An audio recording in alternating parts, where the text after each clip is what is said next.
day release. Demon sub tries not to crease, and Ewok's keeping nice and warm in bed with Russian uniform. Meanwhile, the Candyman is opening another can. Technical difficulties, they're really such a crime. Technical difficulties, they happen all the time. It's Yellow Belly Tabletop time. It's Yellow Belly Tabletop time. It's Yellow Belly Tabletop time. Sometimes they're salty about the gaming biz, and nobody knows who Outworlder is.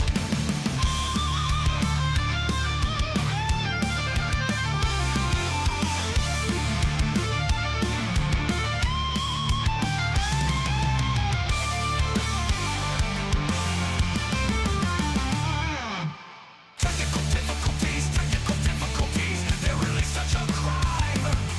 Technical difficulties, they happen all the time. It's Yellow Belly Tabletop time.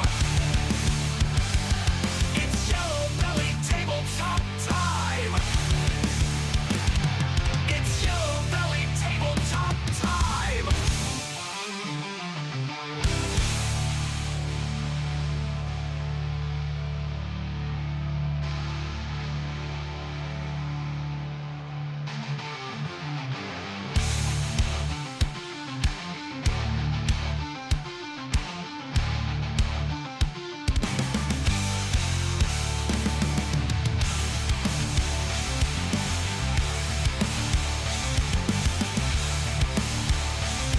It's Yellow Belly Tabletop time. Boosh! Good evening, everybody. Are we live on the internet? We're live. We're live. Fuck, it's hot. I need to invest in air conditioning. Note to self. It's very unseasonably warm over here in the UK. Don't worry, we've only got one more day of it. Next week's a washout. Yes! Was it torrential rain and Yeah, storms? tomorrow's 29 degrees. It's still and too then hot. Then we've got weather warnings in place for thunderstorms over the weekend, so we'll see what comes of them, shall we? Oh yeah! Oh yeah!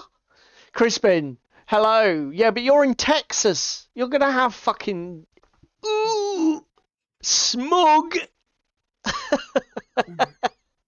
Smug get, as they would say on the Mersey.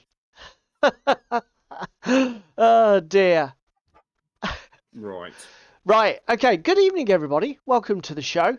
We hope you're not melting like we are. Not sure how long we'll run tonight. Fair disclosure, I am absolutely dead on my feet. I don't know if I'm ill or what, but I am definitely not 100%. I am struggling to stay awake. So if we end a little early, it'll be because I'm cream crackered. So, anyway, let's get into it. Who we got? Who's here tonight? Who's in the chat? So we've got Darren, Demon Sub. Good to see you, sir. And he's hobbying. We're back on the 5 leagues looking at it. He got his new compendium book from Modifius. So he's reading the Deep Below game, which is some sort of scenario, I'm assuming, Darren, from that supplement. And so when you say that's going to be your hobby, are you like one eye on the screen, one eye on the book, or are you compiling ideas for miniatures? But why don't you give us a little bit more detail? We have, because of Ben in the Crispin, as he's also known, from Texas. We have Pandy from Pandyman Entertainment. Hello, Paul. Go check him out and go and buy yourself a copy of Trench Offensive because it's fucking awesome. Who else have we got? And that's it. That's all we got tonight. So everybody's obviously Just look, It's a Darren quiet says, night. just looking through the rules and getting a feel for what's different. Okay, cool, mate. Coolio. I bought myself the new Frostgrave supplement, which Ash Barker reviewed the other day. Advanced Spellcraft, I think it's called, which looks absolutely cool. We got custom spell rules and Crit mechanics. yeah, critical and miscast spell mechanics, and I think it's a 10-episode campaign in some, I can't remember what it's called, the Bibliotomb or something, which Bibliotech. yeah, something like that. But it looks fucking awesome. Spam and Egg, that's David's other half. Hello to you, Sam.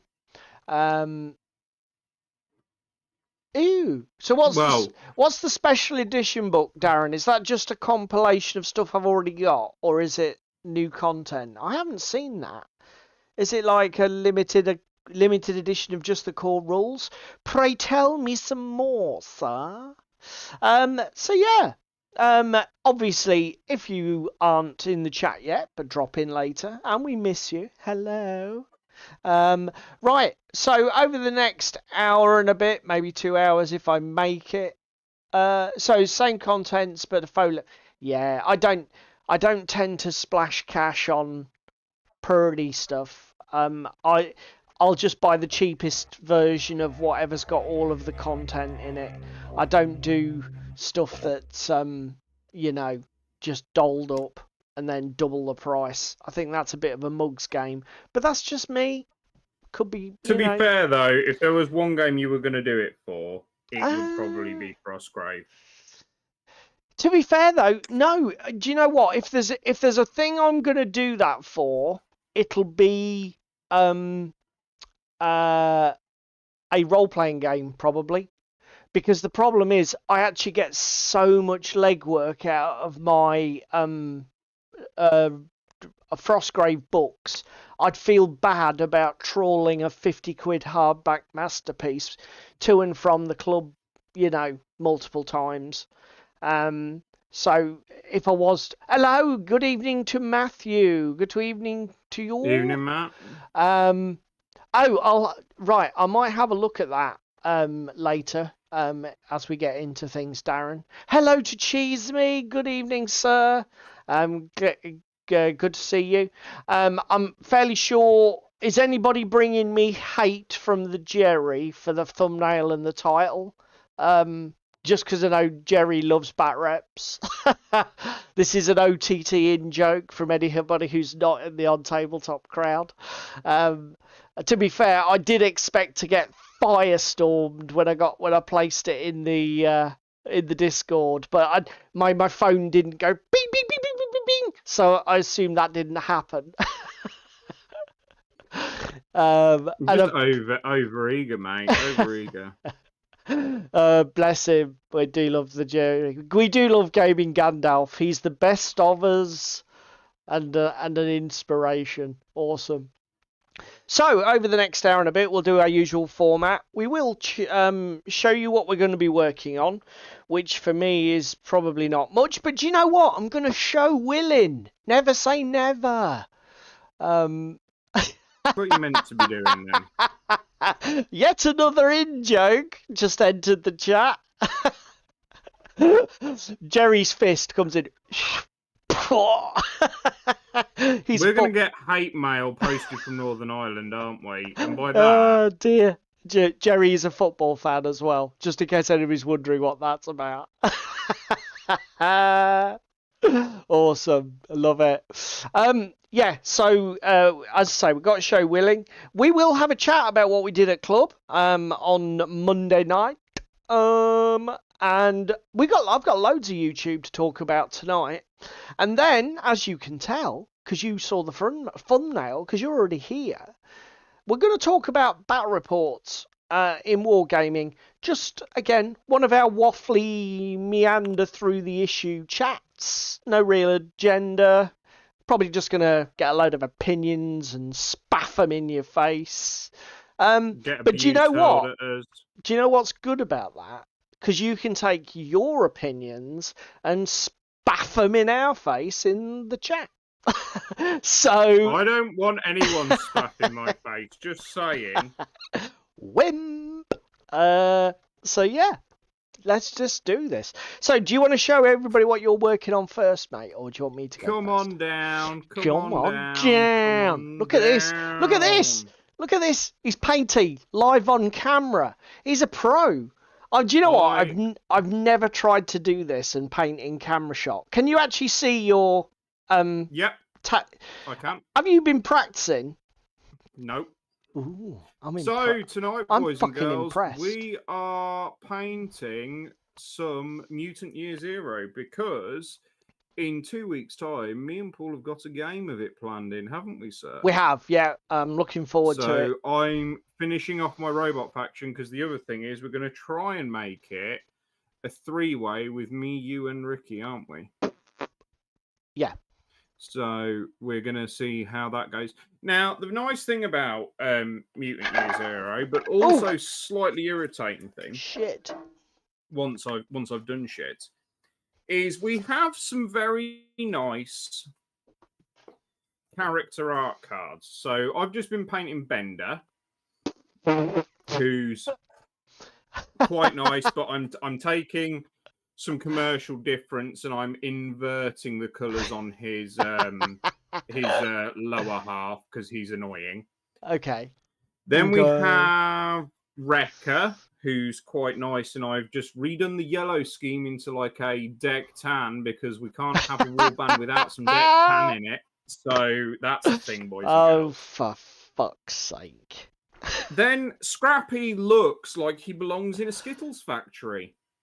So we're just going with that, are we? Every prime colour and all the secondaries too. We're going with the art style. Then the one I'm dreading, Mark 14. Why are you dreading that? Camo. Oh, okay. Yeah. To be fair though, it's a fairly simplistic style. Just some long, sort of even brush strokes. Irritating. A 3-way does spam no, says Cheeseby. Do you know what? No, it's funny you say that. I thought exactly the same, Darren. That looks like a Necron. Specifically, I thought that looks like what are the ones that wear human flayed one? Flayed one. Yeah. The ones that wear human skin capes. Was that my phone going doodle-doo-doo? That was your phone, I believe it was. Oh, I've got friends. So, people want to talk to me. Fucking don't lie. So yeah, this is what I'm mainly painting tonight. I was late arriving to stream because I was playing with something, but we'll talk about that in a bit, boys and girls. And no, it's not what you think it is. Yeah, if he just moves his camera down, you can see what else he was playing with. So do you want me to talk about what I'm... Should I talk about what I've been hobbying on, and then you can tell everybody about your new toy? Yeah, go on. Go on, right, okay. So, Have you got a picture of my new toy, by the way? You did send me a picture. I will... I can probably find a way to download it. Just You'll aim to get it up. Just let me... and OBS had 2 updates this week. Fucking hell, is it feeling all right? Well, I am going to bravely attempt to see if I can get the fucking browser to work properly without your audio dying. But let's talk about what I'm going to work on first. So if I don't end up unconscious asleep on my desk, David talking to you on his own, I've just literally grabbed these off the top of my desk. Batman Arkham Gotham City Chronicles by Monolith. These are the Court of Owls miniatures. I've got 4 of these guys to paint. Now, I have a question for the chat, because I can't decide for myself. If I can show everybody... Let me just come away from this. Let's go to the artwork.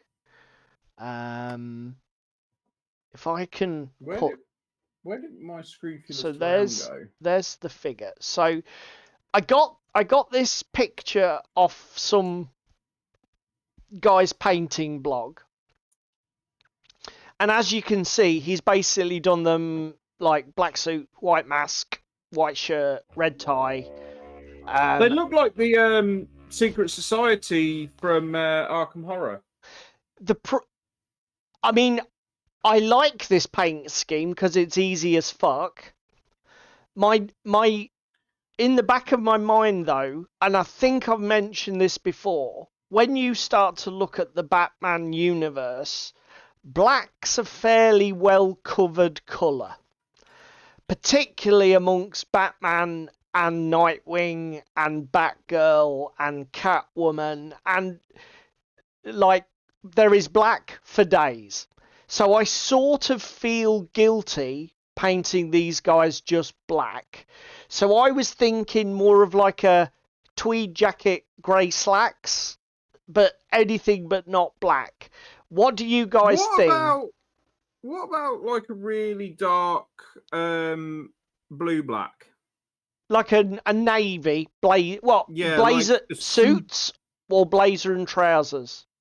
Like a super dark navy. Well, it's the same thing though, mate. It's just more darkness.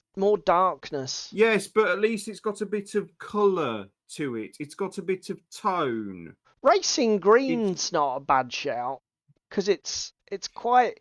I could do the jackets in like a good green. It wants to be not too vibrant because obviously that's a very Riddler colour. So a lot of the Riddler models are going to be covered in that very strong neon green, fucking sick green. But like the British racing green, like the Jaguar, it's quite a dark green. That's not a bad shout. And what, like a pale, like a grey slack? What are we thinking? JJ's in there with a burgundy.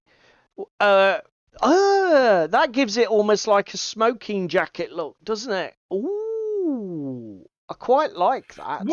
What about just red and white? Yeah.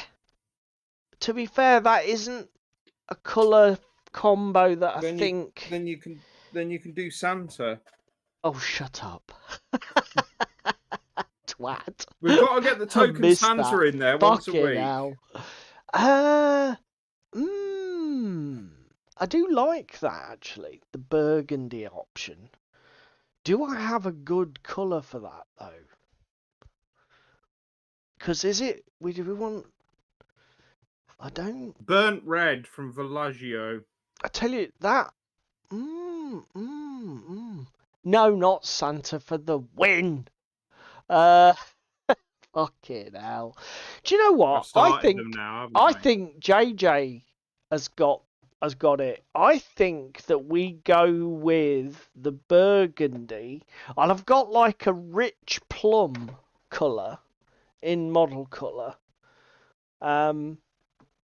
What's that one when it's at home? I don't know. I'm just trying to pick the.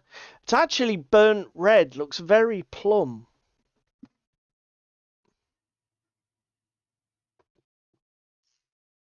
Or we could get no. I tell you what's even better. He says, reaching across. How about violet red? That could be the fucker. Violet red. I just fucked up. Violet red, and then we'll go with some sort of man. grey slacks, I think. Yeah. I'm gonna have to repaint him in a minute because I've just fucked up. Fuck's sake. Sun Yellow, fuck off. Nobody loves you. That's a little bit extreme. Fuck off. So we want a grey.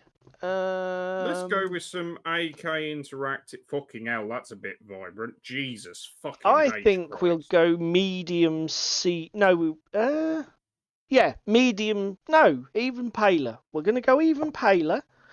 Do we want a bluey grey or a neutral grey?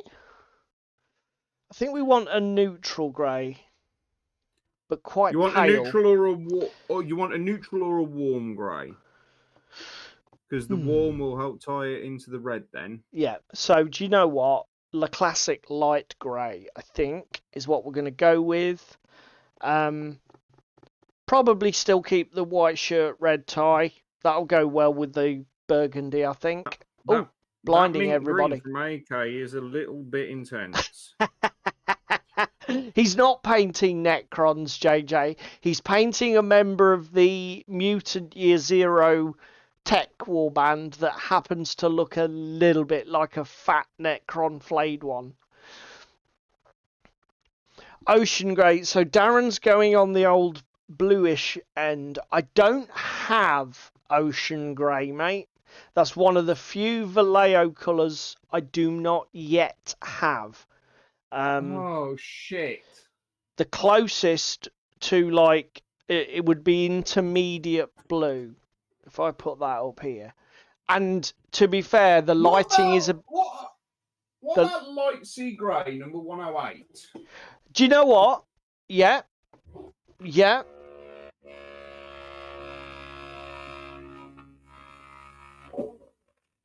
Um, 108, you say? Again. 118, 118, 118. I don't think I've got it, mate. How have you not got it? I've got it. 108, did you say? Yes, 108. Oh, I have right at the back. It's all dark there. It's super pale blue grey. Light green grey. Light sea grey. Do you know what? The reason I haven't picked this one out is because I haven't yet painted the bottle top. So I don't have an actual version of what it looks like. Which well, I always...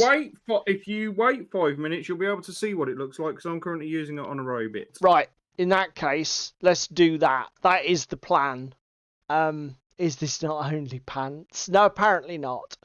Oh,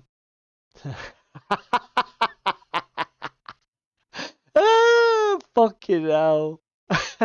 They're all commenting on your vibrating noises, mate. That's awesome.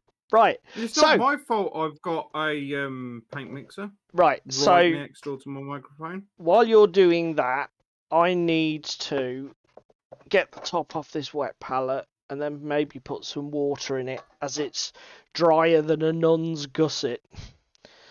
Then you need to go to the internet to show the boys and girls what I've been up to. Oh, fucking hell, yeah, I do. So, okay, let me go here. Let me go. We will. See if my audio works while you're away. We can. I can boys still. And girls, I can still hear you. Yeah, but you could still hear me before, couldn't you? No, I didn't, because I routed you through OBS deliberately so that you would cut out if... Oh, right, okay. So you sent a video, not a still. Let me see if I can actually share this. Did I not send a still? No, you didn't. But that's fine. Display capture. Let's call this that. Oh no, not that. Don't want that. What do I want? I want a window capture. Windows? I want a window capture. That's what I want. Da da da da da. Oh, shut up. Oh, it's already in use, is it? Where? Oh, it's here. Oh, okay. Fucking twat. Remove, delete. Technical difficulties. Remove. They happen all the time. Da da da da da da. Try that again. When we correct the correct source, select a window to capture. That one. Okay. That's a little bit out of scale. It has to be said. That's a little large. Okay, so this was why you were late to stream. Were you fiddling with it? Yes, I was fiddling with it. I installed something on it. Boys and girls, I am now the proud owner of a new PC that will be running Windows 11 shortly, because it's currently installing downstairs in my lounge. and it's sideways. So that's a little larger. But that's not what she said. I mean, the graphics card's fucking big. It's bigger than my face. Which is saying something.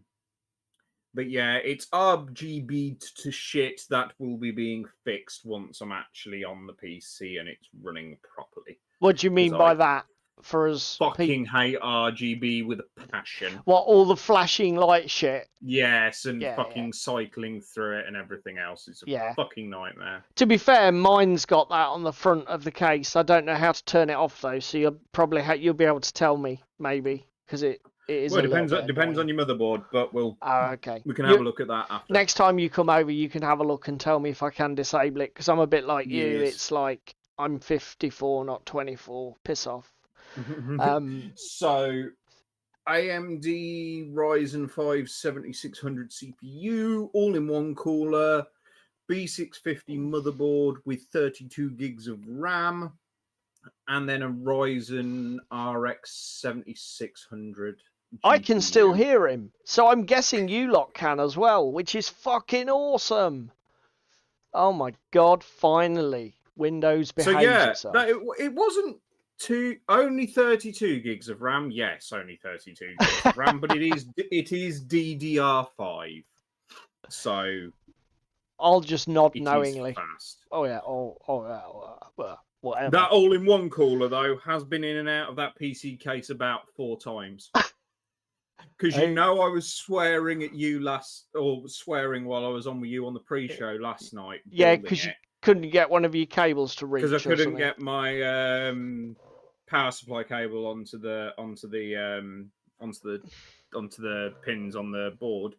Did that, took it out, put the power cables in, put the AIO radiator back in, and then went, oh, I need to remove that again because I need to access all of the RGB headers and CPU fan and pump fan pinouts. Cheesy's just asked, worse swearing than War Cradle? No, War Cradle have a very special place in my fucking profanity drawer. It is possibly the highest. So do you want to show me, have you done this light sea grey? How grey are we talking?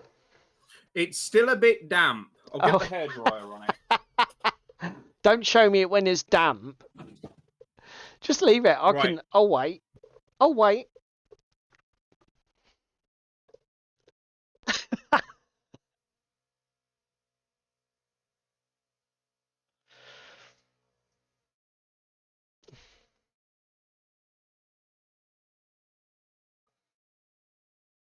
I can't believe that you're running a hairdryer in your room. It's like 30-degree heat. What the fuck? Yeah, I have a hairdryer. Right. What's the problem? I don't use it. Come on down. Come on down. He's dry now. Ding, ding, boing. So where have you put it? On the torso? Yeah.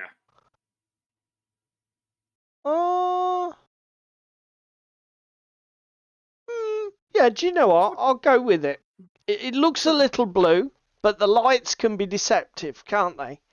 Yes. And they are the slacks. The main thing is it's quite pale, because I don't want the models to be all dark, you see. That's the only other thing is to slap some deck tan on it. Oh, fuck off with the deck tan. I'm not putting deck tan on everything. I'm not you. I do. Fucking it works hell. really well. Fuck's sake. Right.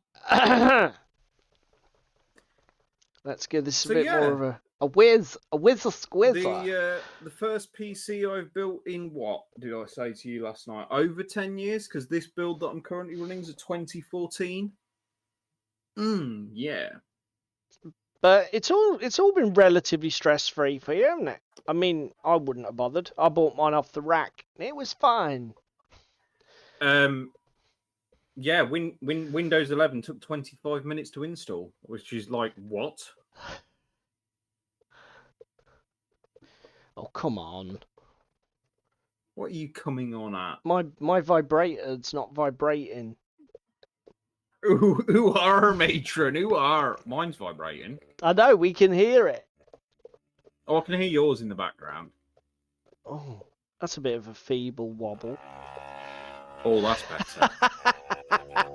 Oh, that's nice. There we go. I hate Pro Acryl bottles, just saying. Yeah, you've always said the tops are shit. Right, I It's a bit used off. to run Linux for a while, Darren. Particularly when I was running like home file servers and web servers, because they were like, you could get great performance out of the shittest spec PCs because it's such a lightweight OS. To But be that was fair, many years ago. this PC that I'm currently streaming from may be being turned into a storage server. That's probably the best thing to do for it. I've put mine in the garage. I don't really have a use for it. Not that it's constructive. Well, Anyway, should we tell the boys getting and way girls late. about what we did at club before it gets we any should later? really, because it's fucking 8:30. Yeah, How is it 8:30 already? So we played Mission 2 of our Wildwoods campaign for Frostgrave. This was the Temple of the Cats, I think it's called. I didn't get any photos, sadly, but what I'll try and do, some other guys at the club are playing the same scenario in 2 weeks, so I'll try and get a picture of their game.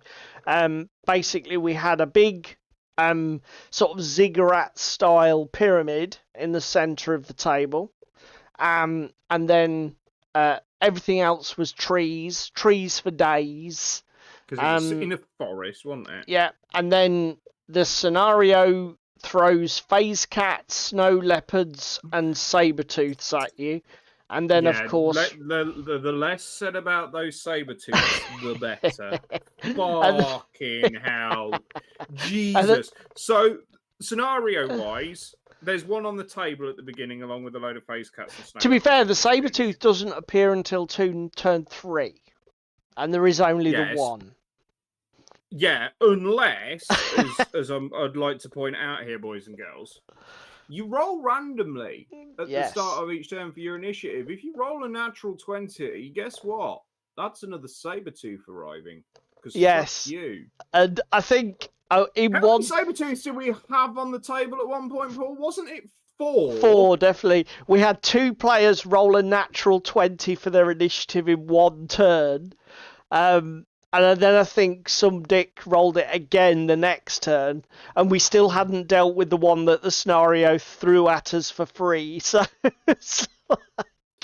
it was like, okay. It was like fucking Journey to the Centre of the Earth meets Frostgrave. It did get... I mean, I tell you what, though, Richard's fucking imp and demon summoning strategy... Yeah. When you care not about getting your ass killed and just want something to throw under the putty cat bus, just throw an imp at it. Yeah, to be fair. Or a demon. Yeah. Don't underestimate people if you're playing Frostgrave. Don't underestimate the power of summoning an imp. Yes, they are absolute dog shit garbage in combat, but all it takes is a couple of lucky rolls on a d20, and it can tie up the biggest monster for a couple of turns. That's where you went wrong in game 1 with the giant worm, wasn't it?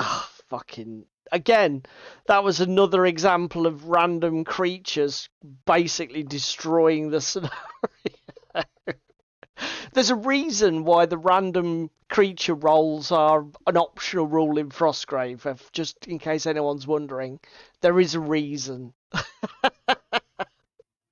Fucking I will say, though, RNG did treat us nicely this time out. I mean, we are sort of like hamming it up, but I will say I did find it was one of the better and more manageable Frostgrave scenarios we've played in a long while. I fucked up again with this yellow. For fuck's sake. We actually, because I think we all ended up basically harvesting the board and cooperating to get the most out of the scenario, and I think we got every single treasure chest off. Yeah. So, we didn't really there was extra experience to be gained from climbing to the top of the pyramid, but that was a bit beyond our means because it was just that was a mugs so game, and lethal. I backed the fuck out of that game. Yeah. But as I say, we did get quite a lot of treasures off, and it was good fun. I haven't actually looked to see what the next. Oh no, I lie. So the next mission, is. I can't remember what it's called, but the gist of it is there is a giant bird's nest in the middle of the table, and basically the creatures are things like giant owls. So Okay. I need to find some sort of massive 6-inch radius or diameter bird nest. Which should be. I mean, I guess just use twigs and build it out of. Just do what Darren does. Yes, just scratch build. Should be easy. And then I think there's some quite eclectic bird models that we need. So we'll have to probably hit the 3D printing for that. But yeah. Let's get some paint on some miniatures. So, oh shit. That was a little bit enthusiastic. I fucking hate yellow with a passion. What? I hate yellow with a passion. Even the Pro Acryl one? I'm not even on Pro Acryl at the moment. I'm currently using Fire Lizard from Army Painter, and to say it's like tarring a miniature would be an understatement. Going on a little thick, is it? Did anybody want brush strokes? Oh dear. So yeah, that's what we got up to at club. Let me go to this web browser. Okay, so let's rattle through some YouTube videos. Before we get into it, I just want to preface this and say YouTube can be a bit of a feast or famine. There's been not a lot for weeks, but there's actually been quite a few videos. Quite a few videos this week that were my cup of tea.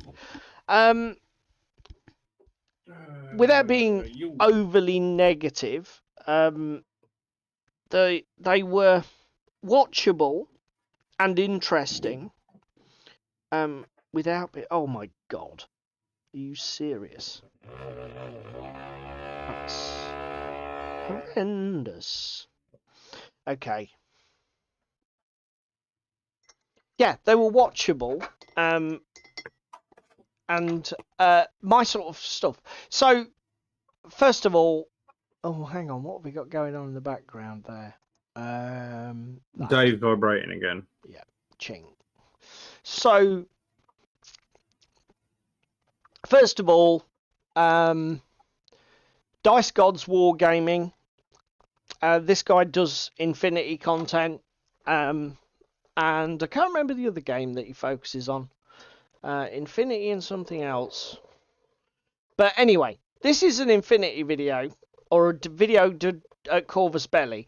So some would probably know Corvus Belli are having a direct-to-consumer sale at the moment. And the gist I get from this video is they are flogging cool things like tags and unique character models and some unusual stuff at direct public with a decent discount. And basically what this guy's saying is, the gist of the video is that this is a bad idea because it disincentivizes game stores from stocking Corvus Belli's products. It's a bit like the old Kickstarter argument, you know. Direct-to-consumer marketing, taking the froth off the... So long as they don't make it a regular occurrence. Unfortunately, they do. That's precisely what they do. I think this is pretty much an annual event for them now. From what I glean from this video. But I mean, again, should we just talk about the elephant in the room, Papa G-Dub? They do direct to consumer. Yeah. I'd be honest, This guy, from his accent, is based in the UK. So, my immediate pushback... I mean, I get why the video was made, and I get the sentiment, but my pushback would be, as somebody who lives in the UK, mate, independent game stores, forget it. They're already holding on by their fucking fingertips. Whether Corvus Belly does a direct-to-public sale for a few tags isn't going to help. Do you know what I mean? The vast majority... It's not exactly taken the top off the fucking market, has it? The vast majority of wargaming sales are going to go online eventually. In the UK, our public gaming space model is clubs. Shops don't have the space to dedicate to playing. Not here in the UK. Costs of rent and business rates are too big for a company to put aside, 200 square feet for games for people to play, tables for people to play games on. So I understand what you're saying, but I don't think this argument's going to fly. I think that Corvus want to make some better profit by going direct to consumer. If it's good for Corvus Belly, just take it as a win. Protecting the independent game store network in the UK, I think that ship has sailed, mate.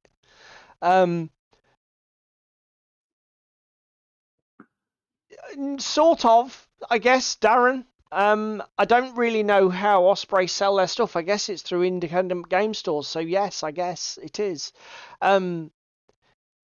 Yeah, Osprey are normally so tight. 50% back sale means that you get half a book. Hello, Shakos. Good to see you trying to sell them. That is not effective.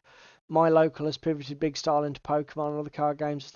Exactly, Darren. I'm not taking any pleasure in this. I'm just saying. I think to cling to the hope that tabletop wargaming will maintain a vigorous retail presence on the UK high street is the delusion of kings. I really do. It ain't happening. Not at all.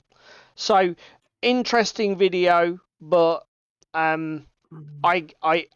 wish I was wrong, and I wish that it would make a difference. All but I don't sentiment, think it does. no muscle. Sorry? All sentiment, no muscle. Yeah. Next one. Oh, great. Do you know what? Another Games Workshop drama video. Okay. Now, these I am what getting this genuinely... time now? So, basically, and this is the TLDR version, because frankly, I don't give a shit. Lords of War and Hobbies in Canada, they've started doing more stuff on their channel. This... Apparently, hey, there's a new version of the Horus Heresy coming out, version 3.0 or whatever the fuck it is. And guess what? Everybody's losing their mind online because they're doing what Games Workshop always does. They're basically saying, if we don't make a model for it, we're not going to have rules for it. You mean that they've got prior for? Oh yeah, with all their other games. that they've done 10,000 fucking times before. Guess what? Surprise me, they've sir. done it again. Surprise me. Fuck's sake! When will? Is that the? Yes, I think I know the guy you mean. Shakos. I've been enjoying his videos as well. I wish him epic and stuff. So that's it. Yeah. We'll have to give him a shout. His videos are quite cool. When will people learn? I don't know, mate. I'm just here. Public service announcement, right? What Games Workshop have done in the past, they will do again. They are repeat offenders without conscience or fucking regret. You have been warned. Give them your money if you like, but do not come fucking pissing and moaning to the internet when they yet again rationalise or basically direct their products for maximum profit and marketability. And, you know, if that doesn't work for you, they don't care. I'll repeat that again in case you're slow of learning. They don't for the people at the back? Fucking hell. I honestly, I at this point, I don't get it. I'm going to come back to Games Workshop at the end of the news section, but I didn't play the jingle. Guys, you're fucking slacking. Kick my ass. Say, where's the jingle, you loser? I didn't play the jingle, but I'm going to come back to GW at the end. But fucking hell.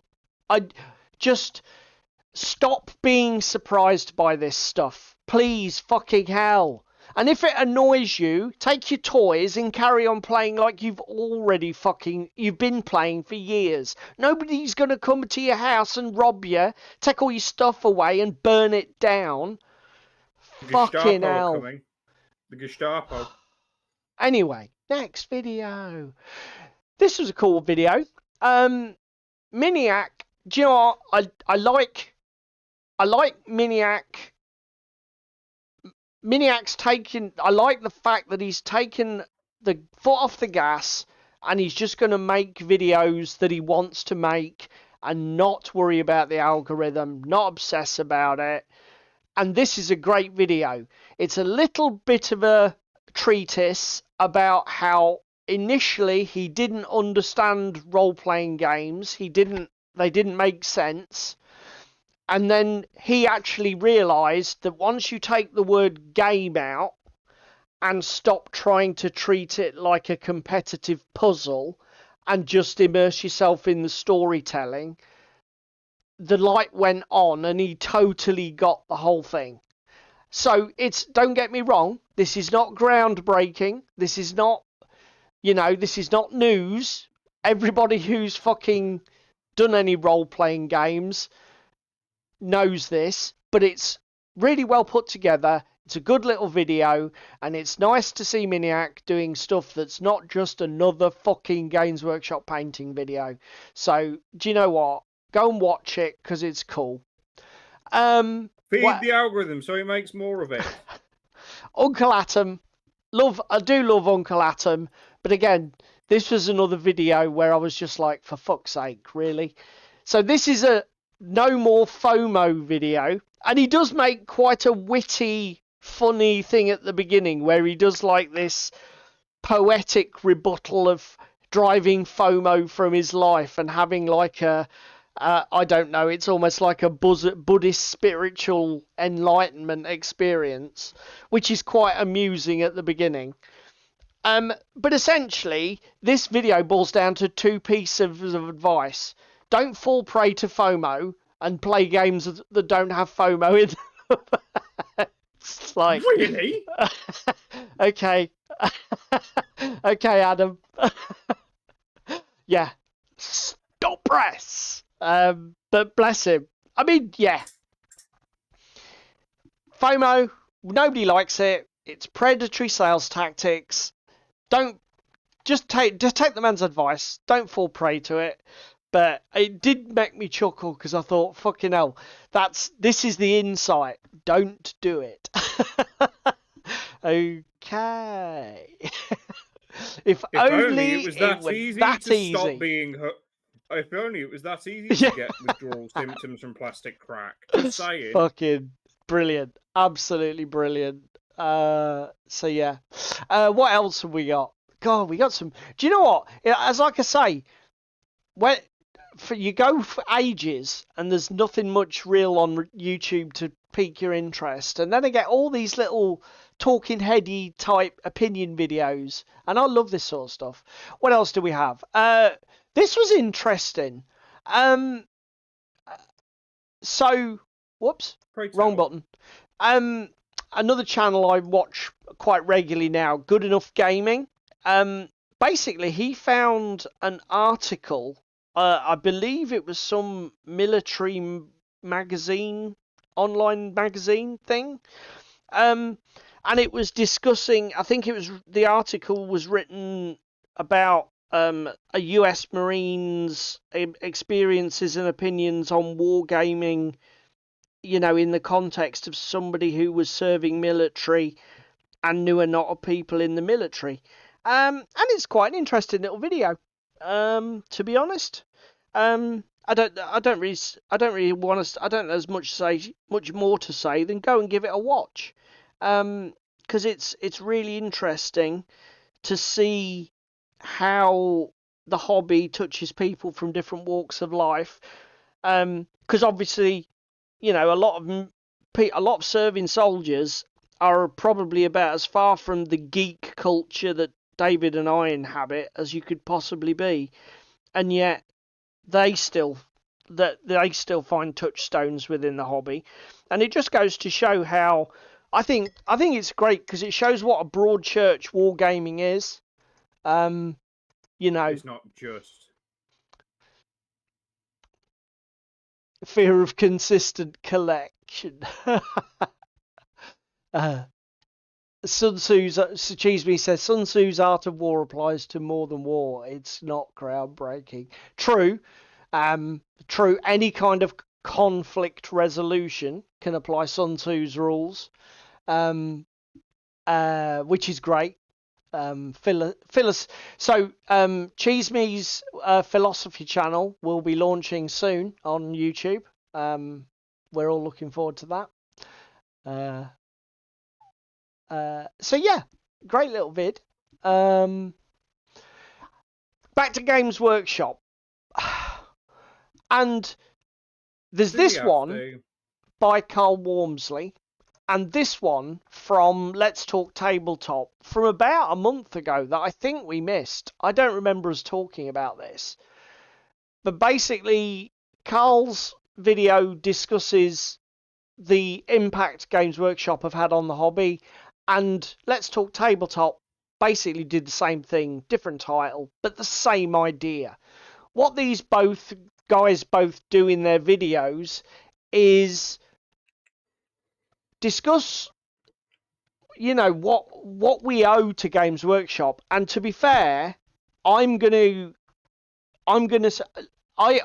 constantly give them shit now, and I particularly after watching the Let's Talk Tabletop video, it made me think, would I have got into this hobby in the way that I have if there was no Games Workshop? Because my journey was Dungeons and Dragons through TSR at my very early teen years, 11, 12. Then when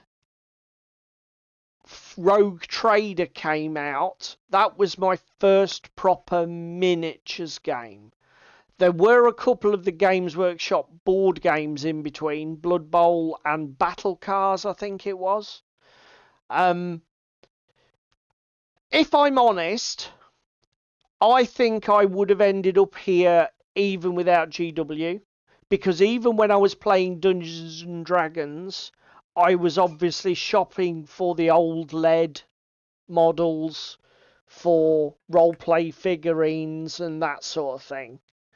So I was aware of models, but the concept of using them in a war game hadn't really got to me. dawned on you. So I'm not going to say that I wouldn't have got into the hobby because of Games Workshop, but I think it's fair to say that there must be hundreds of thousands of war gamers across the globe that definitely wouldn't have got into it.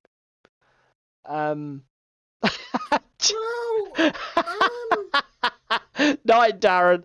Fucking cheese me. Rogue Trader didn't even exist when I discovered it. To be fair, 40k kind of got me into the wargaming hobby. Yeah, Because you were a scale modeler before that, weren't you? Yes, I was. I was an Airfix and Humbrol guy. Yeah. So, Hence the lack of brain cells. do you know what? Just because we're going to do something a bit different.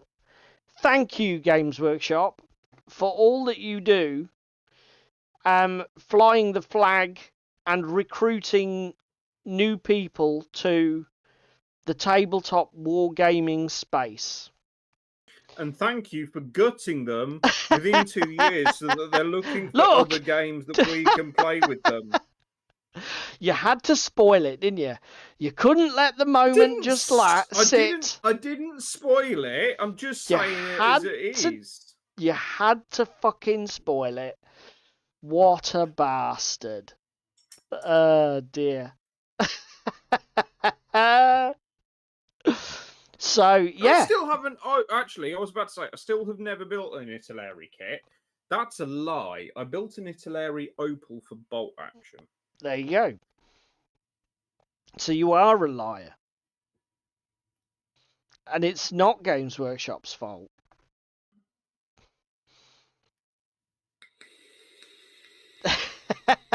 Just the silent vaping.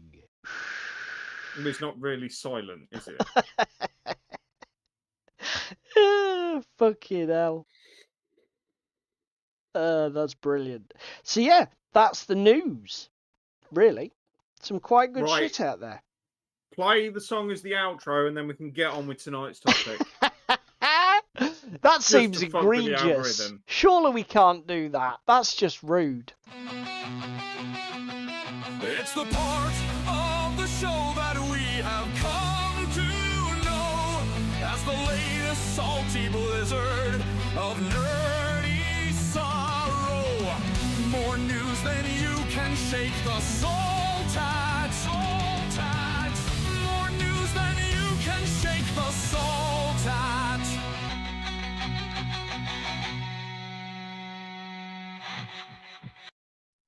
Now then, back again.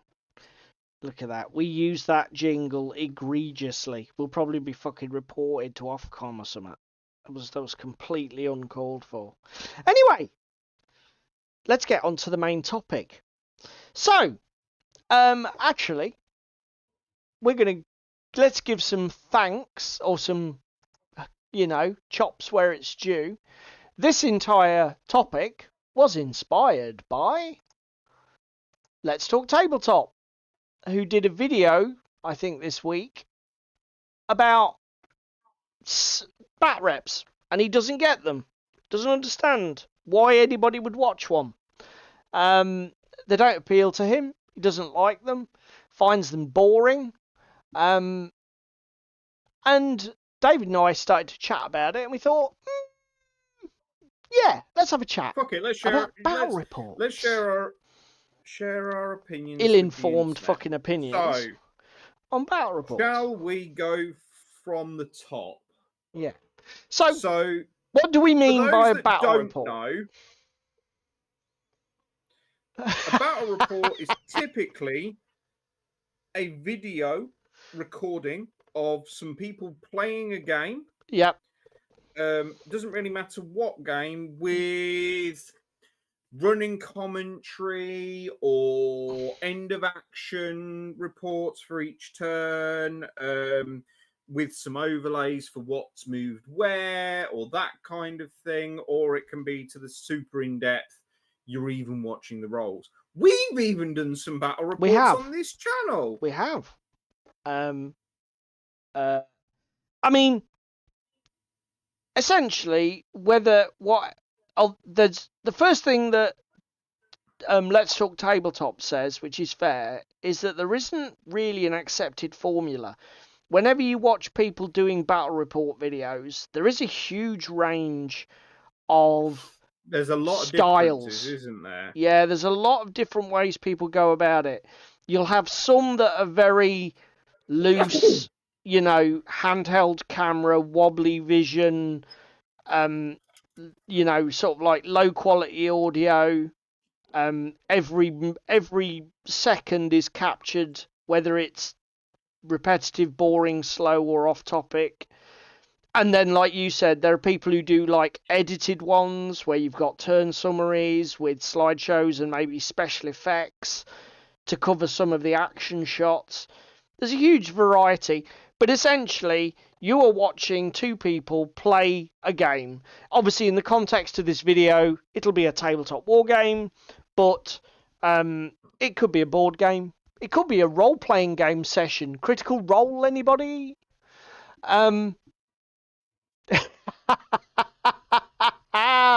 Taros, that is very good. Do you see that? For a theme about the salty news, it needs more saxophone. That's very good. That's very good. Do you know what? Ewoks straight in there with what I would say is my first thing. The other thing, not only are there loads of style differences between battle reports, but there's also like directional differences. The only battle reports I watch now, and I'm going to say now, pretty much, are like Ewok says, let's plays, where it's like we're going to go through this game at a snail's pace and we're going to explain every interaction and dice roll mechanic and whatever as if you are a new player learning this game for yourself. And those are the videos that I watch now. I will occasionally, like you, I'm more into the Let's Plays, but I will occasionally watch just a battle report. So the battle reports that I typically watch are like for Infinity Global Campaign. Speaking of which, Corvus, where the fuck was last year's and where the fuck is this year's Global Campaign? Because I was looking back through my Facebook memories and it's been like 2 years since we had one. They've been too busy with Warcrow, mate. So I watched them. You. That I find. Take Arsenal. So it's a game that I've seen teased about, and it's on Electi Studios website. And yes, it's a new game, and I haven't bought it, boys and girls. And I still newsflash, still haven't backed Modiphius and Hard War yet. I did some spending and bought a new PC, so hopefully that's curved my appetite. So that's Hard War done for. But I will watch a bat rep for a game that doesn't necessarily have a Let's Play or something out for it. So I was talking about Arsenal from Electi Studios. There's a guy on the internet called Matt Rendar. He did like a little teaser introduction and he's done a battle report or two since. I still haven't quite worked out that game because they've been on as background noise. I actually need to watch them in depth to see if it is something that I want to get into next year.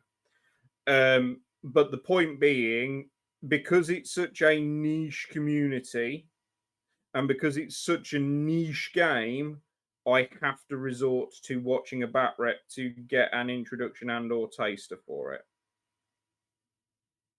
Do you know what I mean? Is that why is that? Because there's so little content. Yeah, there's so little content for it. The only content is like battle reports. I mean, Toros says that he doesn't watch battle reports to learn to play games. He likes doing it through reading. Ironically, this has been a major topic for us recently, JJ says, because one of the biggest pieces of feedback we have gotten is that people don't know our game. So one major use is marketing. Yes, mate. Oh, JJ, you're on my wavelength, mate.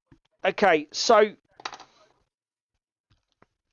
the first scenario where I will watch or search for a battle report, I'll tell you what the most common scenario is. I've already read the rulebook, but I read it 2 months ago, and then David and I finally get around to scheduling the fucking game at club. I'll watch the Let's Play video instead of trawling through the rulebook again, just to see what it kickstarts before I invest in rereading the rulebook. But the other thing that I will search for battle reports for is what JJ said, which is tactics. So to give an example that I can recall recently, Malifaux is a very odd game, and every model has some quite specific modes of play and interactions. And one of the things I wanted to find out was, how do good players use Asami's summoning mechanic and that sort of toolbox approach to summon the model you need for the right right moment, and actually watch somebody who was competent do that in a game. And I couldn't find it. The only battle reports I found were either like photo montages with somebody just speaking in generalities that were of no use to me whatsoever, and something that is very, and I get why, right? If you can feel free to shout at me. The problem with going to a battle report for tactics discussion, you can see why it doesn't work if you think about it, because you've got to have an open discussion of something that would normally be closed information and give that game away to your opponent, unless you do it as some sort of like post-production voiceover explanation after the fact. Do you know what I mean? With graphics. Then you've got to rely on remembering it and why you did what you did.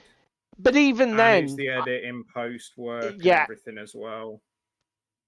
See, Toros likes finding out for himself. To be fair, maybe it's because I play so many games, Toros. Don't get me wrong, I will often, sometimes I'm playing a game and I'll get a bit frustrated with a particular thing about my faction, or I'll think, oh, I can't make this work in the game. I just need a nudge in the right direction. So I'm not entirely a slave to the online master, but I definitely find it's something I look for. But the other thing, mate, aside from what you've said, is when you think about it, battle report videos get no views on YouTube. Even if you monetize them, they're not worth anything. Who's going to film a report, do a shit ton of post-production editing on that? Do you know what I mean? You can sort of see why they're not out there, can't you? Well, again, this is the other thing, right? And it's particularly pertinent for what you said about picking up tactics, right? If you rely on a bat rep to give you tactics for how to play your army, you are relying on the person filming that content not making any mistakes. That is a lot to shoulder. If you don't bother reading the rules, etc., and you take what's said as gospel in the video into your game, and you're just using it as a learning device rather than as a aid memoir. We'll come to that, cheese me. Yeah, okay. It's a dangerous game. Yes, that applies really more to the looking at them for rules. And I'll be honest, one of the reasons I only do that as a refresher is I've seen so many battle reports where the rules have just been played completely wrong. And it's like, okay, I was just going to stop watching now because this is fucking pointless. So yeah, that is a thing. But I mean, the thing with the tactics stuff is like this. I would love like, sometimes when you do something in a game, and it'll be one of those binary choices. Do I attack that unit and wipe it out? Or do I move on to that objective and hope that I can survive another turn? Do you know what I mean? And it would be good, even if that was the bad choice and it went wrong, if that was discussed. And like the player said, I would have been better taking the other option, looking at the way things played out. My opponent was able to do this, blah, blah. And that's the sort of stuff I like. Maybe I'm fucking weird and everybody else is like, you nerd. But No, but I know what you mean, and I know what you're trying to say, and I don't want to sound big-headed when I say this, but we often get not necessarily complimented. Compliment is possibly the wrong word. We often get it pointed out at club that me and Paul talk a lot and digest the game while we're playing the game, in particular, don't we? yeah, With the I think decisions that you we're and I, making and talking aloud and Yeah. everything. yeah, you and I have a very interactive, non-competitive play style where we sort of telegraph things for each other and then we discuss options and we almost collaboratively play for fun. Yeah, Which I'm guessing is pretty weird, but that's just the way we roll, mate, innit? it's the way we've always rolled, isn't it? Yeah. From like the early days. Yeah, definitely. I mean, let's go back to the comment. I apologise. I think it might have been Cheese Me who said it. Obviously, the big thing that people might want to watch battle reports for is sheer entertainment. And I'll be honest, I get this. I do get this a lot. On Tabletop is a good example. I love watching Jerry pretty much play anything. He's a great personality and a great character. He's got a sharp wit. He's very self-deprecating. And he's just entertaining to watch. Another example of battle reports I watch for pure entertainment are Mountain Miniatures Wargaming. So that's Steve from Mini Wargaming's channel. So he does Warhammer Fantasy Battles, Warhammer the Old World. I think he does one of the spin-off ones. One of the Ninth Age or one of the other ones. I can't remember what it is. But he and Luca are just watchable. They're just watchable people. The banter, they interact with their own chat. They make gags. They talk about the hobby in general. I'll tell you what, you've hit the nail on the head there, though. It's not the particular game that you're watching. No, it's the people creator. Yeah, that's what JJ said the same. Let's be honest, if you play a game, watching others give it play it gives you a sense of involvement and part of the game. Maybe, JJ, I mean, there is an element of this sort of thing has got to be coloured by your experience. When I took a massive break from wargaming and basically just played Xbox and collectible card games, when I came back, because the internet wasn't even a fucking thing when I was in it the first time, I consumed loads of battle reports. And like you say, in a way, it was sort of like my readmission to the whole thing. I was like returning to the fold. So yeah, obviously back then, that dynamic probably was a thing for me, even without me being aware of it. Well, now, again, you watched a lot of Seventh content about like your Decurion detachment and stuff for your Necrons and things. I used to watch a load of mini wargaming stuff. I used to be one of their subscriber things, bronze member or whatever the fuck it was, vault things. So I used to watch loads of battle reports. But like I say, it was just something that I moved away from.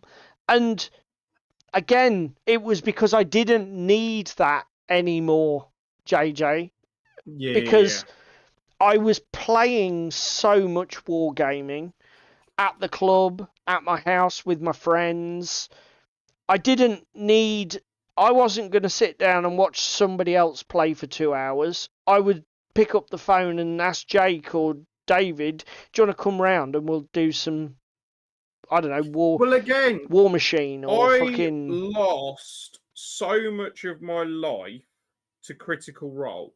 Yeah. Because I watched the second season religiously for the entire campaign arc with Molly Mock and all of that. And that I watched that entire arc with Caduceus and Not the Goblin and Caleb. Watched that entire arc, all 100 odd episodes of it.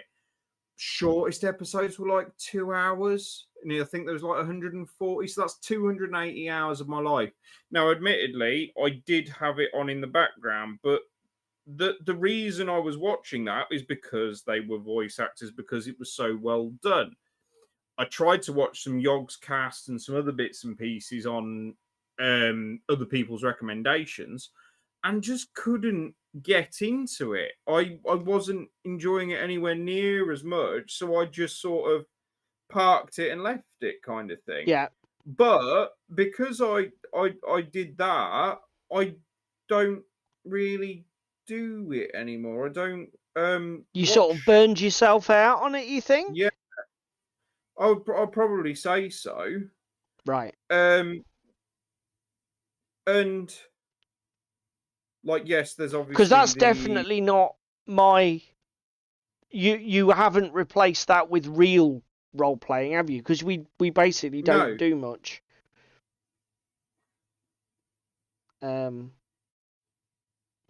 So it must be a burnout thing. Yeah, I definitely think it is. And don't get me wrong, I saw that again. They're touring later this year or next year, etc. And the tickets go on pre-sale, etc. It's like, oh, it's a nice idea, but no, I just that age is behind me. But I tell you what, I do watch a lot of. Yeah. I watch a lot of board game Let's Plays. Okay, I watch more of those, to be fair. And again, it's for that introduction. I think it's a lot easier to pick up the Let's Play aspects on a board game than it is on a war game, because the rule set is that much tighter and organized and constrained. Do you know what I mean? Yeah, I do. I mean, the other reason that I stopped watching play battle reports largely was when you watch a battle report that is done by people who are expert in the game, I find them incredibly difficult to follow. Simply because they can be quite dry, can't they? Yeah, because I mean, no offense, I love Ash Barker and I love Guerrilla Miniature Games, but if you want to watch a battle report that just leaves you asking more questions than answers, watch Ash's Infinity battle reports. Because carry on. Because he knows the game inside out, he doesn't lead you by the hand at all. Hardly any interaction is explained. Him and his opponent just reach for the dice. They resolve things at 200 miles an hour. Skills aren't explained. It's literally like, okay, yeah, right. So impersonation, 2 versus 1. I'm looking for 12s. It's like, I mean, I'm pretty good at Infinity, but I haven't got a fucking clue what's going on now. I don't even know how many orders you've spent. It's like, I'm glad you do. But in a similar vein to what I've just said about board games, I've tried 3 times to watch a Voidfall Let's Play. Okay. From different people. Yes. I still can't get my head around it. Like Okay. even watching other people play, like I've played some solo with that guy that's coded that app for it, Yeah. and I still can't win. I still don't quite get what I'm doing wrong. Okay. And me and Paul are very much visual learners is probably the wrong way of putting it, but very much fuck it, let's fuck around and find out.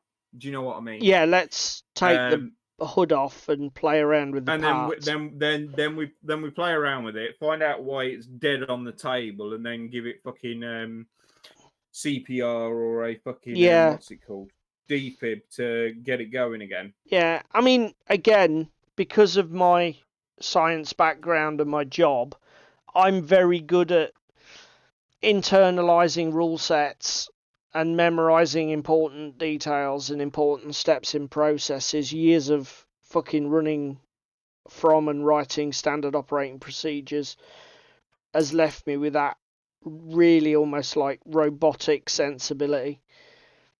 But I get what you're saying, which is sometimes you just need to, when the rubber meets the road, it's like, yeah, well, I thought I understood it when I was reading it, but I don't know and I understand it now. A great example for that was Infinity. When I can still Yeah. vividly remember playing my first Infinity game and not really understanding what the fuck I was doing or what I was supposed to be doing. I didn't really know what the game was asking of me. I mean, I've seen this comment a couple of times from Cheese Me as well, and I don't know whether it's intrinsically linked or not, but we've seen the comment about sports, and we've seen the comment about like commentators for Formula One or football or whatever and that kind of thing. This is like the personality thing, is it? Yeah, there's the personality coming across, explaining the obvious and less obvious tactics to those that need an education. But there's fucking esports now as well, and there's commentators commenting on people playing computer games. Do you know what I mean? Yeah, And I but know this is kind of going off piste and on a tangent, but I feel very similarly about that shit and that content versus, say, a Daggerwin Let's Play for Farm Sim where he's dicking around on a new map and he's got a bit of a story, etc., behind it. It's that thing. okay, so this it's just too dry for you. It's too dry, Yeah, okay. I get what you mean. I mean, I'm not much of a. I don't really follow any sports. I don't watch any field sports. I don't mind watching a bit of MMA, but I don't think there's anything else I'd really watch. Yeah. Do you know what I mean? Like I could never sit. I suppose my two favourite field sports are cricket and American football, and I'd never sit through a whole match of either. I'm not being funny, but a game where they pause for tea is not a game I'm interested in. So like, yeah, happy to watch the highlights on Test Match Special, but I ain't watching 3 days play. Blow by fucking blow. Not doing it. But then similarly, I'm more into my rally and my motorsport, and you could think of nothing worse. No, absolutely. Not interested at all. And maybe that's the thing, you know. The only thing that I will say, and this is really what Let's Talk Tabletop cover, is that nobody watches battle reports in any significant numbers. They just don't do the numbers that other video content does, even from people who are experienced and good at making them. Cheese Me Scott. A game that takes forward. You leave cricket alone, Cheese Me. I mean, Mini Wargaming always used to say their most popular battle reports were their narrative campaign reports, where they had a story that ran like a thread through various games, and it might be this Death Watch company had to fight all these battles, and then there was a big boss fight at the end, and it was almost like what they were doing was reproducing on a tabletop a sort of level of a computer game, or a computer game like experience where you like beat the levels and face the boss. And they always used to lock those battle reports behind a paywall, and they said they did really well. And I suppose that's what Cheese Me's saying, which is like adding that little sprinkle of something just to make them a USP kind of thing. Do you know what, Ewok? That's a good shout. I saw one of his accidentally because my YouTube spat it at me, and it was one of his sharp ones. And I think it's Silver Bayonet with Sharp, isn't it? He does all the silly voices, and it's got some animations over the top, and it made me chuckle several times watching it, and maybe I should watch a few more of them, because he just made me laugh out loud. It was very well done. Hit the nail on the head. Do you remember the battle reports in White Dwarf? Yeah. The like 4-page spreads. Yeah. That had multiple pictures and stuff. And yep. Who actually ever read them? I did. I'll tell you the one. And I'll tell you why I read them. And this comes back to the point JJ was making. I read those things cover to cover back in the 80s, 90s. And the reason was I went from being a school child to a university student. I didn't have a great terrain collection. My tables were like fucking literally kitchen tables with a bedsheet thrown over it and some books under it. We literally had the most basic of shit, and when I read those battle reports and saw the pictures, that was aspirational. Do you know what I mean? And that's the next thing that I was sort of going to come to. Oh, okay. The other reason for content, not necessarily thinking of White Dwarf here with their big old bat reps in the print format, but watching like there's a guy on YouTube. There's several, mate. I can't remember his name. Empire Wargamer and stuff. He's got some painting tutorials for his Americans and bits and pieces for Flames of War. Okay. For starters. But he also has like his very beautiful 15mm table. He shows you how he built it and everything else. And then he's got a couple of bat reports on it as well. Yeah. And I've like looking at them for like alternative deployments, scenario maps. If people could point me in the direction of finding content, etc. So that again, aspirational. Yeah. Similarly, the Flames of War website is loused out with some bat reports and bits and pieces for different actions. And the game that I played just before we went to Expo. Yep. In my kitchen with Alex, I lifted the table, which was from a German v Russian bat rep. Yep. And it went through blow by blow of everything that they did with the terrain layout and everything else. I lifted that, Western fronted the shit out of it, and played 100 points versus Alex, or 110 points versus Alex, on my kitchen table, and fuck me, it was one of the best games I had, because we already had the terrain layout, we already had the scenery set up, and we already had like this objective in mind that the Americans are coming down, pressing into this village, like on D-Day +3, trying to push the Germans back and out and clear out the village. Had the objectives for it. Detailed, and it was one of the best things, but that was all lifted from a bat rep. So as a source of inspiration, they are quite good. That's quite cool. and lean into stuff. I mean, again, there'd be an argument to some of the more historically focused stuff. And I don't know if this is me just showing my age or wanting to do a bit. I've been watching a few bits and pieces lately from the Tank Museum and a couple of other older boys on the internet, mainly focused around Market Garden. Yep. Because that's my interest in stuff at the moment and what I'm doing for my bolt action campaign and shit around it. Yep. But I don't see much Market Garden related content for bolt action.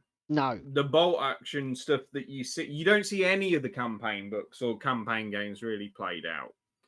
And I don't quite understand why, because they're one of the best forms of bolt action that we have, with the asymmetry and the realism aspects. And I'm using that in fucking massive bunny kites when I'm saying realism. Yeah, it's the asymmetry that makes it feel authentic.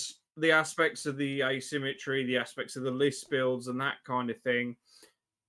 It would be nice to see some content relating to that and how people have built their forces before the game, because it's one of those things where actually there's a bit of a discussion, because again, they can cite historical sources, they can cite information, etc. It doesn't just have to be, I picked this because I had it. I mean, to be honest, you make a valid point. Like, that aspect of playing bolt action, just planning the game could be a video in and of itself. You know, choosing the forces, because again, you could do everything based on thematic, like, what's the word I'm looking to? Verisimilitude, rather than, oh, it's just the best choice, because it's a completely divorced. Now, it's completely divorced from that aspect of bolt action. But here's where I'm going to come in, devil's advocate. Is the reason that you don't see those sort of battle reports because the kind of people who are driven to make battle reports are not those sort of people? And they're not playing their games in that way. True, I guess. Are the people who are making battle reports the kind of people who are trying to emulate their esports heroes, or, you know, trying to be a content creator rather than just fucking a historical grognard chucking some dice? I mean, to be honest, again, feel free to, I mean, somebody like Toros, feel free to put it in the chat if such a thing exists. Can you imagine how fucking cool it would be to have two grizzled old historians, well into their 60s, either side of a 12x6 table, taking you through a battle from history? Not even without rolling any dice, just sort of like pushing the models around and talking you through it. Who's that fucking historian? Is it Dan Snow? Because there was him and his dad, wasn't there? Is it Dan Snow? Dan Snow's the oik lefty.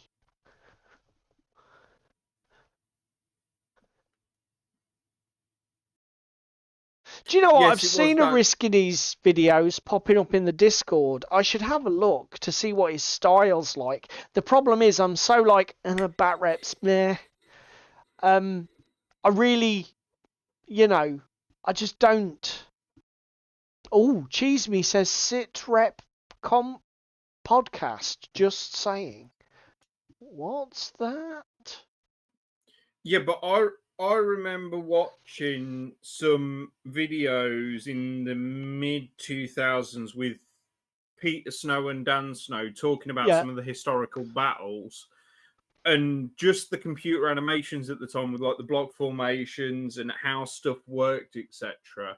Like that picked up and put on a 12x6 table. Do you know what I mean? That would be amazing. Okay, thank you, Cheese Me. I've just had a look at that Sit Rep podcast. That is an awesome shout. Awesome shout. I'll have a look at that. Sorry, mate. Carry on. I mean, Is that Sit Rep podcast available on Spotify? Yes, I don't know. it It's a is. YouTube channel. Oh, Let me we'll have a look. hang on a minute. Click. Where's the share button? They have an entire home. Oh no, their website's expired. Military gaming, ward game, board gaming, role playing. Hang on. Copy. Battle of Concord. Oh my god, Paul! They have an Iwo Jima mega game. No, I know. Yeah. That looks fucking awesome, doesn't it? Yeah. Doesn't that look amazing? Yes, it does. Absolutely super cool. For everybody else who's not seen it, yeah, it's like Time Commanders. I love Time Commanders, but it was the computer graphics was like, whatever. Don't give a shit. It's like, spend hundreds of thousands of pounds on it and give me a super cool... Don't! Go on then. Go on, roast. Roasters. Fucking hell. We get... How can we... How very dare we not know? I know, right? Fucking... God dear. So, yeah. I mean, I don't have... I feel... Do you know what? I feel sad. David said we've dabbled with it. We did Underworlds. I did... It's Macy. Assassin's Creed board game. We even... No, we don't full name that shit because I get fucking raped over it.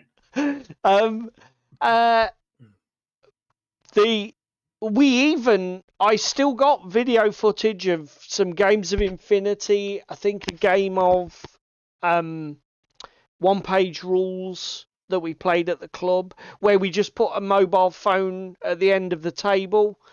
But the problem I very quickly realised, because it wasn't handheld camera footage, I couldn't just put that footage up of a 3-hour game. You had to edit it. I tell you what though, and it was such a lot of work. I've just had a thought, right? Okay, go steady. You know, YouTube is pushing the shorts. Yes. Like the minute-long videos. Yes. A minute for a battle report is probably a little short, mate. I'm just going to say. Well, no. What about like a hyperlapse or a time lapse? Just condense down into that minute format, and then you can use that to proc a little bit of content off of. Yeah. But again. Oh wowie, what unpainted battle reports make me feel like camera must feel when there's no lipstick on the pig. Fucking hell, that got dark quickly. Ow, that hurt. I mean, I'll be honest. Was that about unpainted? I'll be honest. That is something that I am totally with you, Ewok.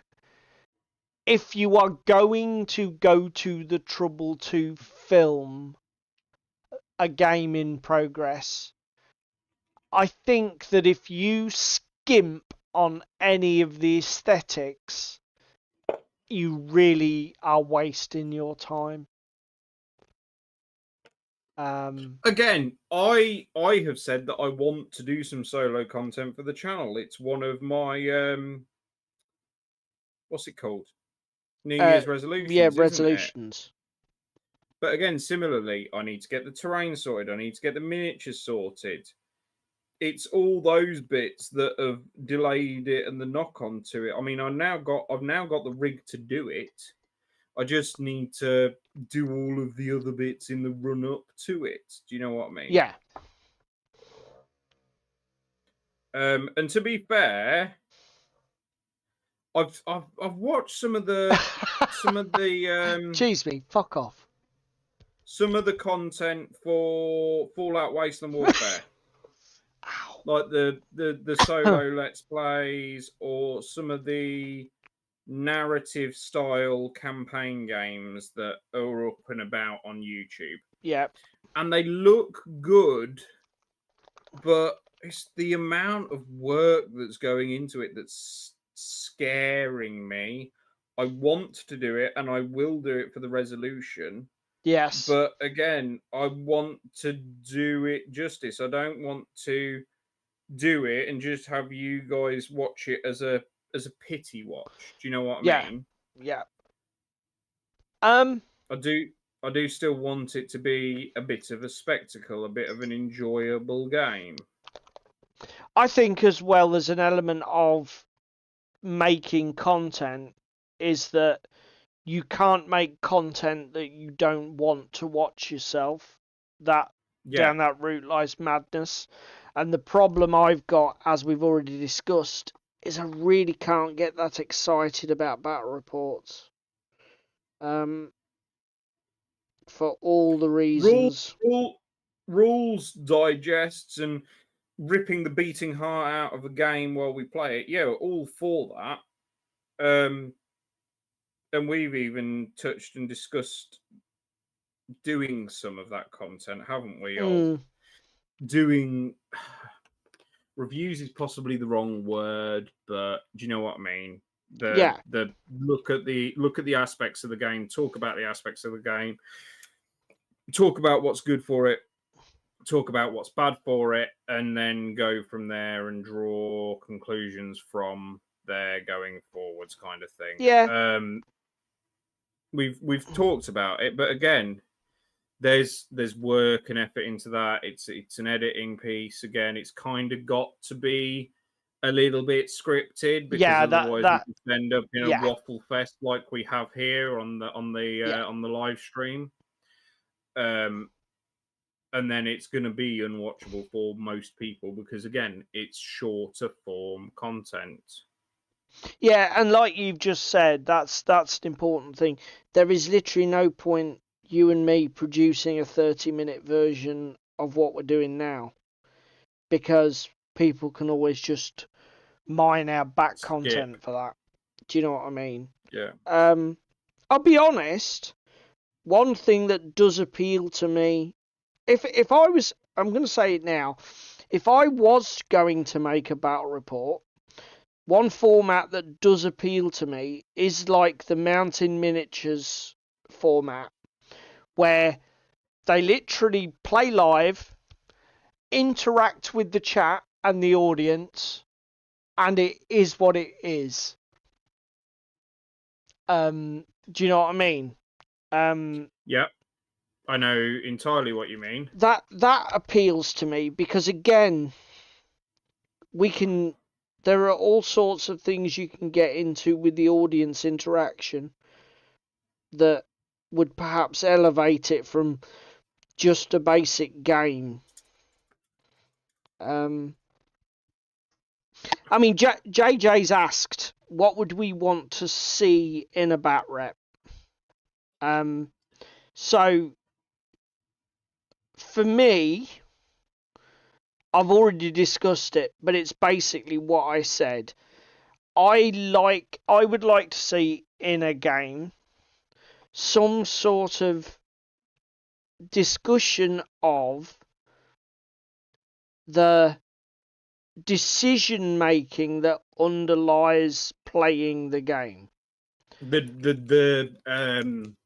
dissection. Yeah. So, for example, instead of player A saying, okay, so I move up I'm going to move up here, then I'm going to shoot my bow at him, you know, and then roll the dice and whatever. If the player said, well, I've got two choices, I can either be aggressive and take that model out, but then again, there's this going on over here. And don't get me wrong, it doesn't have to accompany every fucking action and reaction in the game. But it would be nice to see a battle report play out where it was, again, because this is the thing that I think would open up. I think this would open up a battle report to a wider audience. Because if you don't understand the game mechanics and you're not that interested in wargaming and you just want to see the story evolve, if somebody's explaining the decisions they're having to make and the problems that they're trying to solve in simple language that doesn't involve a lot of fucking jargon and game terms, spiel, yeah. that might make it more engaging for somebody. So, like, somebody might not, you know, again, think about a game of bolt action. You get the dice, you think, what would be really nice to do is to take my tank and kill his tank before he gets a dice, because I need to take the initiative. But I know the longer I leave that fucking mortar at the back, as soon as he gets a dice, it's going to wipe out my artillery piece that it's zoned in on. So I need to either move the artillery piece or take out the mortar. Do you know what I mean? And it just takes a few seconds, but again, that then builds a context for what you're doing. Because even if you're an expert in a game, right, even if you've played 100 games of bolt action, if you're looking at a little fucking 24-inch square window that's whizzing across the table like this, you're not going to remember what the players remember. You're not going to have internalized what the players have internalized. So, for me, that's what I would like to see more of in battle reports. That and absolutely top draw production values. Probably multiple camera setups. Chat interaction would be nice, although that could drag them out and make them a bit going on a bit now. Because that is another problem with some battle report videos. They do go on a long time. They are a little bit long. I think. What about you, mate? You have a go. You have my wish list. I don't think I really have a wish list. I'm just happy consuming what I'm consuming the way I'm consuming it currently. Do you know what I mean? Like, I know what you're saying about top draw production values and those kinds of bits and pieces. But for me, I very rarely watch a bat rep anyway. Okay, I'll have a look at that, Shackles. When I am watching it, it's for learning rules, having a look because it's a game, etc., that kind of thing. So I'm not a regular and avid consumer, and it's a tough one, I think. But is there anything that would make you a regular? I would rather watch shorter content, multiple sessions, more lightweight games, campaign style games. What about something that was like almost slideshow driven, like you said, with like a narrative commentary, turn one, blah blah, such and such, and it's like dynamic arrows, almost like the Games Workshop ones, but in digital format? Yeah. Would that? Yeah, probably. But again, I sort of like the idea of that, but I'm not sure I'd watch them. I would, and again, it's probably heresy to say this. Heresy! But I would rather watch like a Frostgrave campaign and see the stories and developments of characters and see people going through a similar experience to what I'm going through or equivalent in a game Right. than like one-off sessions. Do you know what I mean? I'd rather know, oh, well, so-and-so died last week, so it's going to kneecap him a bit this week and that kind of stuff. So, in like the Frostgrave campaign terms. Like a real story. Yeah, real game. story arc driven process. Okay. I do know Seventh Son Shakos. I've watched a couple of his. I watched one that he did using the Warlord. I think it was Pike and Shot. He was doing like an English Civil War, I want to say. It was okay. It was fine. It was a little bit slow. Again, I don't want to watch them for entertainment. That's sort of the thing that's not for me. You know, I do very much get JJ's point that they can be used as a advertising medium. I mean, I'd be interested to have a look and see if anybody's done a 4th edition Malifaux and done anything for that with the changes that they've made and see if there's any interesting commentary on that. Defective Dice must have done. It's been a hot minute since we've looked at any Malifaux 4th edition, isn't it? Yeah, Defective Dice must have done. I'll have a look, mate. And even if they haven't done them yet, they will do eventually. Then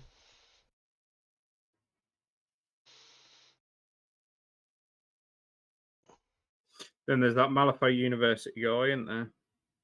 Yep.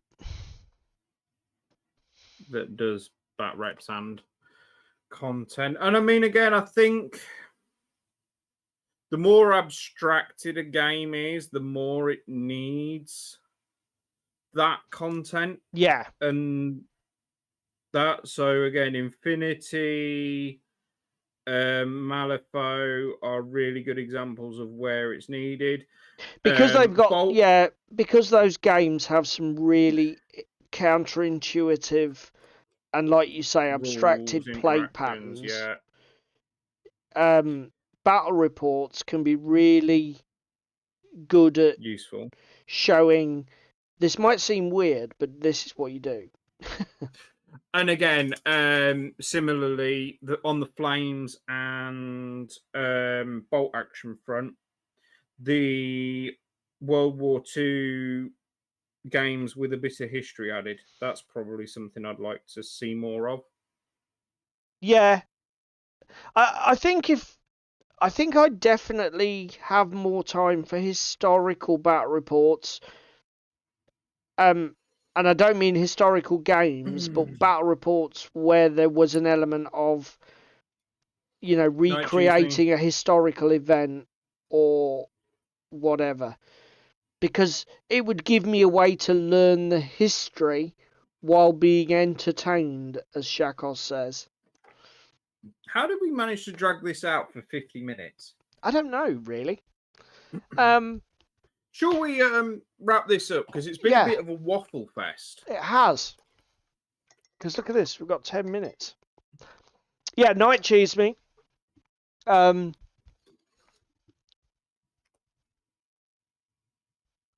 Yeah, I used to watch. I used to watch Plastic Crack. I tell you what, their Facebook group is good as well. There's no toxicity in it. It's just good guys. Which is more and more difficult to find in social media, I find. But the Plastic Crack group on Facebook is one of the best I'm in. Because again, it's just positivity. It doesn't matter if somebody fucking 11-year-old posts their first ever miniature, or somebody posts the bust of General Custer that they've been painting for the last 6.5 years. All you get is positivity, and it's just a nice group. Yeah. Would you like to come down and see what I've been working on in a minute? Yeah, let's do that. go to here. We go David.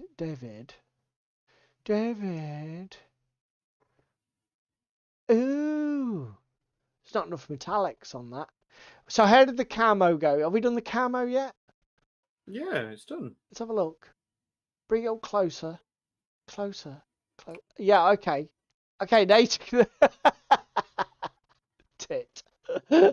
Oh yeah, that's cool. That's cool. I like the. Is that some brass? Copper? It is. Ooh, that's a nice colour. It's a really nice TT It's a bit colour. copper rather than bronze, but it is a nice colour. I'm not sure how fucking bronze it is. Then we've got Bender virtually done with his tarred yellow paint. I'll be honest. I'm not sold on that model. It's the most oddly proportioned thing I've ever seen. Well, it could be worse. Yeah, that just makes you want to go 5 alive, beautiful Stephanie.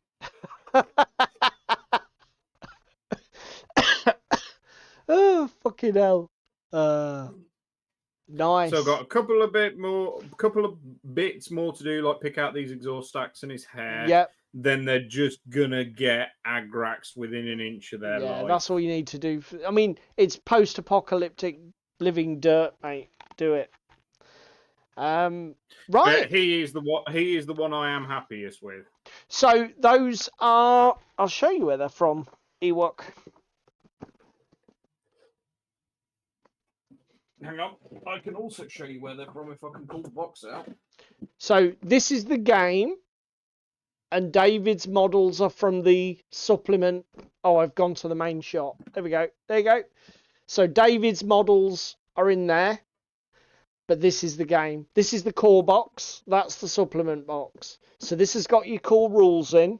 You need this box first, and then the supplement factions are in that box. Do you know what? As a miniatures game, it played really well. Not too heavy. Nice, simple system. Don't get me wrong, it's not the next Infinity, but we had good fun with it. It's got a great system for creating custom warbands. Dead simple, so you can basically treat it as miniature agnostic. What we're hoping is that Ricky will bring in some World War II miniatures or something. Which if you can post-apocalypse them up would be fucking cool as all hell. Yeah. So yeah, good little game, and we will be getting it to the table in the next week or two. So I guess we're done for the evening. I managed to get a little bit of paint down. Did you? Yes. Let me find one that How did you get painted then? Let's have a gander. Yeah, the burgundy is model colours. Paints are fucking so hit and miss. What burgundy is it? Is it burnt It's red. It's red violet, and it's too thin. Yeah, that's why I suggested burnt red. Yeah, burnt red would have been a cooler choice, I think. Although I do like this colour more, but it is a pain in the ass. Hang on a minute. Come on, don't be a dick. Let's add some more deck tan to miniatures. What the fuck? Is my phone dying?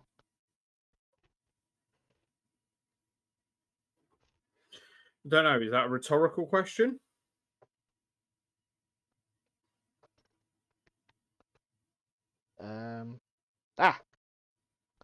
Aha. Right. There you go. There you go. Oh, I think the screen is cutting out. I see what's happening. The screen is cutting out because the battery is super low. Yeah. So, as you can see, coverage is not very even on the burgundy. I normally don't worry about it, but it's so uneven, it's even pissing me off. So, yep, we're going to be going back over that with a second coat. I do like the colour, though. and then we're going to have the blue-grey pants. I've been picking up some details like flesh on the hands and face, do the white mask, and a bit of hair at the back. So yeah, that's it. That's what we've been working on. Got a bit done tonight. What's that? Oh, Ewok's done post-apocalyptic battle bolt action minis. Yeah, do it, mate. I'll share them with Ricky as inspiration. That's super cool. Well done, that man. Brilliant. Right, guys. Shall we call it a night? Before we go, obviously, let us know in the comments down below. What do you watch battle reports at the minute? If you don't, what would make you? And yeah, let's try and work out. And if you do watch them, why do you enjoy watching them? What do you like? Yeah. Because obviously we've got people like JJ. JJ, for people who don't know in the comments, is one of the guys behind the Scythopian Wars miniatures game. So obviously people like him want your feedback on battle reports, because if they're making them for advertising, they want to engage. And if they're going to engage better if you tell him what you want. Okay?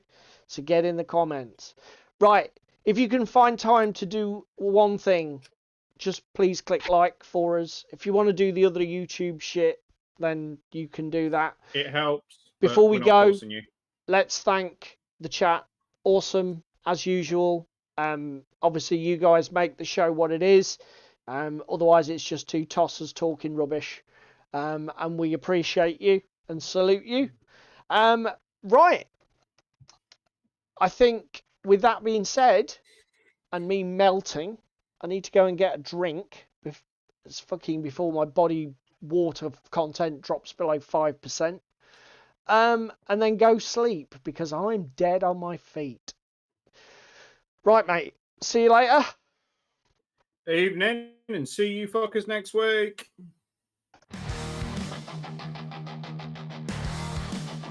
It's another Thursday night. I see Crispin's wearing tights. Sparrow's getting in the bath. Young David's full of wrath. Paula's tightening his straps. Where on his apron you saps. Technical difficulties. They're really such a crime.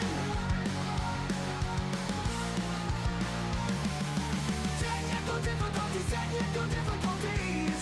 They happen all the time. It's Yellow Belly Tabletop time. It's Yellow Belly Tabletop time. It's Yellow Belly Tabletop time. It's Yellow Belly Tabletop time.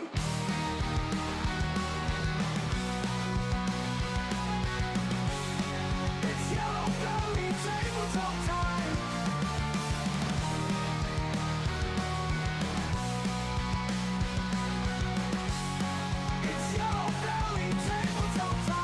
It's Yellow Belly Tabletop time.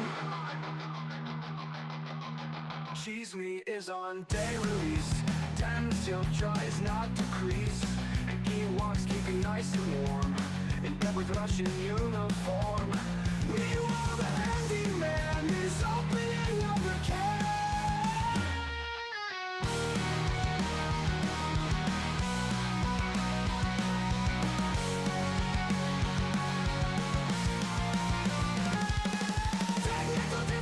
Technical difficulties. They're really such a crime. Technical difficulties. They happen all the time. It's Yellow Belly Tabletop time. It's Yellow Belly Tabletop time. It's Yellow Belly Tabletop time. It's Yellow Belly Tabletop time. Cheese Bee is on day release. Damn Silk tries not to crease. But Ewoks keeping nice and warm. In bed with Russian uniform. Meanwhile, the handyman is opening another can. It's Yellow Belly Tabletop time. It's Yellow Belly Tabletop time. It's